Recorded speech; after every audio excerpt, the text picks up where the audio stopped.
लखीमपुर के बंगालमारा में सनसनीखेज घटना हुई है। एक व्यक्ति ने अपनी पत्नी के भाई की धारदार हथियार से हमला कर हत्या कर दी। व्यक्ति के हमले में इमदादुल इस्लाम की मौके पर ही मौत हो गई।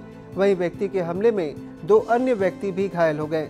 घायल दोनों को लखीमपुर मेडिकल अस्पताल में इलाज चल रहा है। वहीं हमला करने वाले की पहचान उस्तार अली के रूप में की गई है, जो घटना को अंजाम देने के बाद से ही फरार है।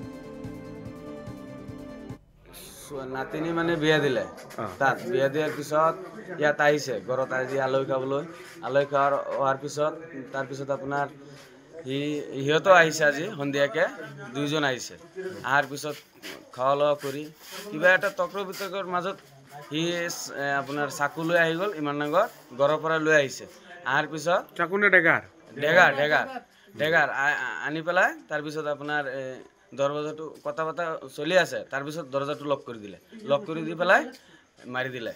কেইজনক মাৰিছে? মাৰিছে 3 জনক। যিজনে মাৰিছে তেওঁৰ নামটো কি? তাৰ নামটো উস্তৰ আলী। উস্তৰ আলী হয়। উস্তৰ আলী কাক মাৰিছে?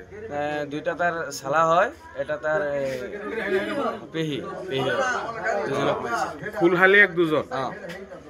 এজন পেহী। মৃত্যু হৈছে ইমদাদুল ইসলাম। এইজন কি হয়?